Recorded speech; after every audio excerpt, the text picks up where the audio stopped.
Gaffer, Tuesday night was obviously great, but I guess as manager you are looking to the future now, and that's all in the past. Yeah, it's finished now, it's gone. We can't affect that. All we can do is affect Wimbledon. It's going to be a tricky game, tough game actually. They're on a good run, Wimbledon. I think they've won their last 3. I watched them at Coventry a few weeks ago. I thought they were very good. Really, really good shape about them, and really deserved to win the game that night. But it's a tough game, but one that I know that we're at home. Our home form's good. We need to continue building in that. There's no resting on laurels around here. We need to keep going and try and get the consistency into our performances. And the consistency comes from us as a staff in terms of repetition and stuff on the training ground, and making sure that everything that we're saying to them is the same messages from the week before, which it has been.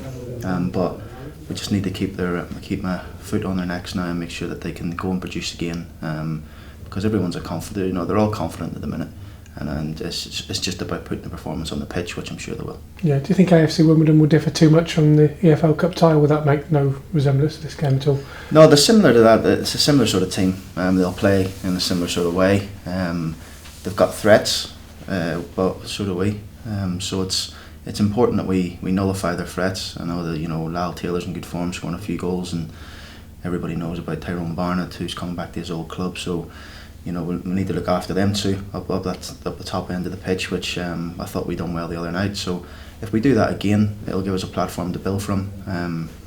We've got players in good form at the minute and chomping at the bit to get going again. So all going good.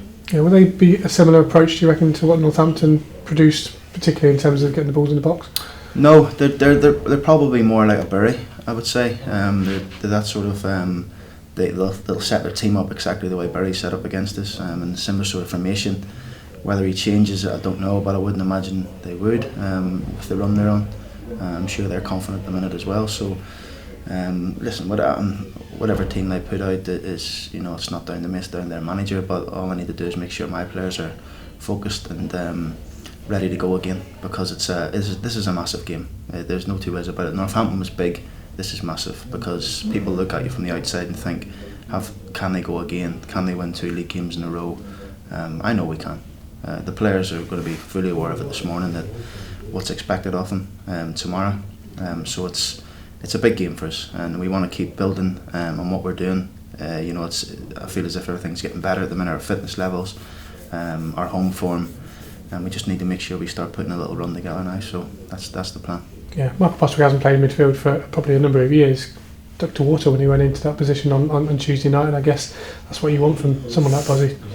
Yeah, Bozzy, he had a bit of a misfortune. Obviously at Fleetwood, he wasn't feeling too good, so he never even travelled. He had missed about 3 or 4 days training, trained on the Monday, and then produced a performance like that. So everyone was delighted with him. Bozzy's a top player. He has been for a number of years at the club, and whatever position you play him in, he produces a 7 or 8 out of 10 for you.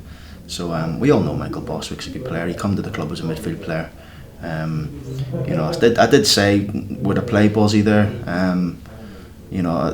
I felt as if he was playing really well in his position at centre half. That's the reason why I probably never even really looked at it. But I just felt for that game he was perfect for it.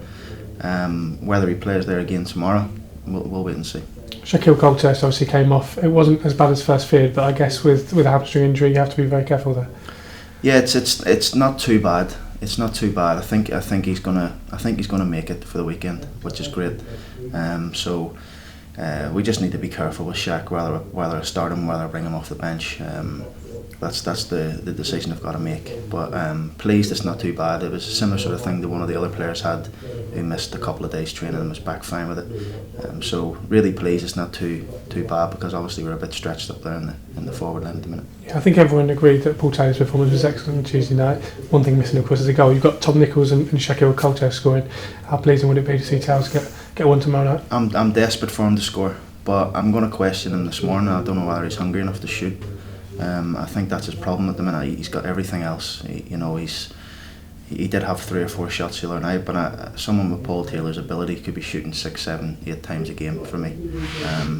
So he'll be fairly open to a conversation with me this morning. But I'm going to ask him this morning: are you hungry enough to score goals? Because centre forwards are paid to score goals. I heard Tom Nichols' comments that that's their job. They're here to score goals. Midfield players are here to create, and the defenders are here to defend. So, listen, Tails has got everything. You know, he brings others in the game. The boys love playing with him.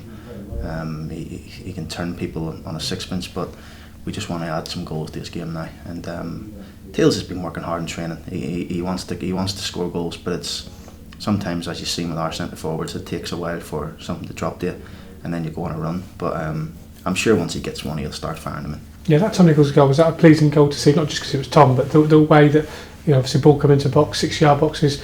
We haven't probably scored as many goals as those kind of goals that you'd have liked, I guess. No, it was. Well, when you've got players like obviously Guion who can run at people, and he could push across in the box, Marcus who can run at people, Paul Taylor, we'll score plenty of those goals this season. Similar sort of goals like that.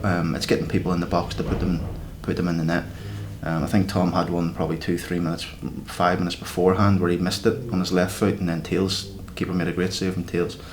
But Tom will always get chances, as will Shaq, because they both work hard, they both press people, they both close people down, and it's just about taking them now. Tails is a similar sort of thing, but mainly creates chances for himself.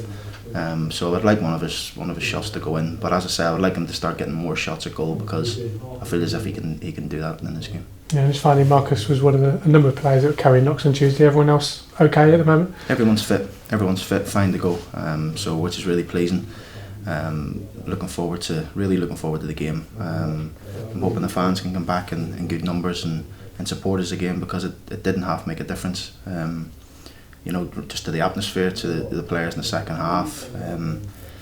You know, if we can get half of them, even 2,000 of them back, the ones who didn't turn up to the very game but came to that one, that would be excellent. So we'll just wait and see. Listen, it's not going to, like I say, it's something we have to keep building, and the only way to keep getting your fans back is to keep winning.